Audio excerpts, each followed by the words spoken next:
अब मैं जरा विश्व हिंदू परिषद की तरफ जाऊंगा। विश्व हिंदू परिषद इसको किस तरीके से देख रहा है? महत्वपूर्ण पदों पर विश्व हिंदू परिषद की सेवा कर चुके लोग, जिनकी क्रेडिबिलिटी, जिनका ट्रैक रिकॉर्ड बेदाग कहा जाता रहा, निष्कलंक कहा जाता रहा, आखिरकार इस मामले में उनके इस्तीफों का स्वीकार होना, इसको विश्व हिंदू परिषद किस तरीके से देख रहा है? देखो दिनेश जी, मैं समझता हूं कि जिस दिन से ये सारा विषय चला, कुछ ही दिनों में, मतलब 2-3 दिनों में ही एसआईटी का गठन करने का जो प्रक्रिया है, सरकार से निवेदन है। सर, एक अहम खबर आ रही है विजय शंकर जी, बीच में रोक रहा हूं, माफ कीजिए। चंपत राय कारसेवकपुरम में मौजूद हैं, ऐसा बताया जा रहा है। चंपत राय कारसेवकपुरम में मौजूद हैं और किसी से मुलाकात नहीं कर रहे हैं। उनकी जो शेड्यूल्ड मीटिंग्स होती थी लोगों के साथ रोज बरोज, इस समय जिन लोगों से मिला करते थे वो, उनसे भी उनकी मुलाकात नहीं हो रही है। क्या चंपत राय को और अभिजीत हमारे संवाददाता इस बारे में आपको और ज्यादा जानकारी दे रहे हैं। अभिजीत बताइए।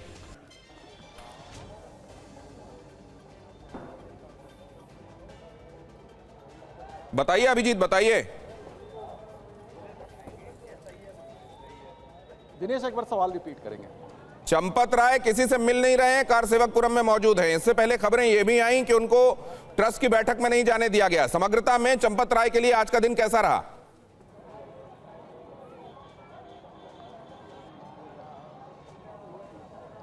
देखिए, चंपत राय पहले तीर्थ क्षेत्र भवन में रह रहे थे, उसी के गेस्ट हाउस में मौजूद थे। उसके बाद वो राम मंदिर परिसर भी गए, इसकी भी जानकारी सामने है। और उसके बाद अभी जो जानकारी सामने आ रही है उसमें वो कारसेवकपुरम पहुंचे हैं। कई दिनों से वो कारसेवकपुरम नहीं जा रहे थे, लेकिन आज वो कारसेवकपुरम पहुंचे हैं और अपने आप को एकांतवास में एक बार फिर से उन्होंने रख लिया है। किसी से मुलाकात नहीं कर रहे हैं, इस तरह की जानकारी सामने आ रही है। इस पूरे के पूरे प्रकरण में सभी को चंपत राय का इंतजार है कि वो कब अपनी बात कहेंगे, कब अपना वक्तव्य रखेंगे, कब सवालों के जवाब देंगे। लेकिन सबसे बड़ी खबर आज की यह है कि चंपत राय का इस्तीफा मंजूर हुआ और इस्तीफा मंजूर होने के बाद वो कारसेवकपुरम पहुंचे हैं, कारसेवकपुरम में ही मौजूद हैं और किसी से मुलाकात वो अभी फिलहाल नहीं कर रहे हैं। क्या ये एक आहट है कि आगे चलकर वो अपनी बात रख सकते हैं? वो इस बात पर मंत्रणा कर रहे हैं, खुद में इंट्रोस्पेक्शन कर रहे हैं कि उनको अपनी बात किस तरह से रखनी। नहीं, ये जो अभिजीत बताया गया कि ट्रस्ट की बैठक में चंपत राय को, अनिल मिश्रा को एंट्री नहीं दी गई, ये बात भी स्थापित है क्या और स्पष्ट है क्या? वाकई ऐसा हुआ है क्या?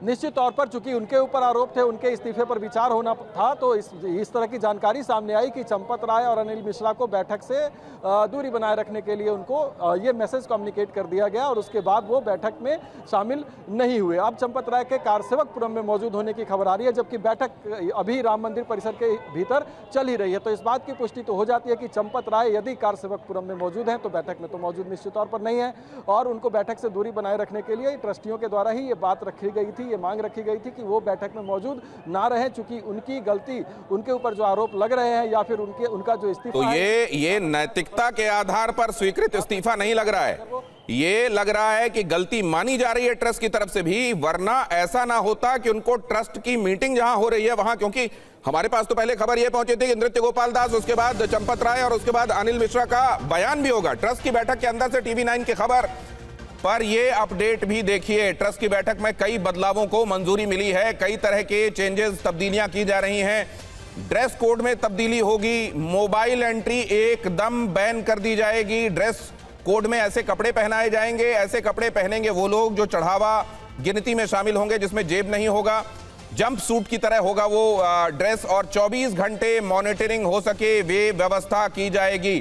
कुमार कुंदन हमारे संवाददाता इस बारे में और ज्यादा अपडेट दे रहे हैं। कुमार कुंदन, ड्रेस कोड पहले भी स्थापित किया गया था लेकिन ड्रेस कोड फॉलो नहीं किया जा रहा था। सीसीटीवी कैमरे पहले भी इंस्टॉल्ड थे लेकिन उनकी कितनी मॉनिटरिंग हुई नहीं हुई ये सबके सामने है। इस बार चीजें किस लेवल पर किस तरह बदली जाएंगी?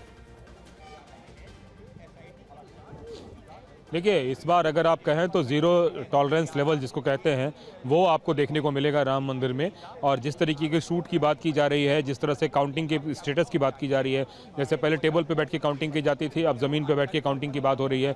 इसके अलावा जो लोग काउंटिंग करने जाएंगे वो मोबाइल लेके नहीं जाएंगे।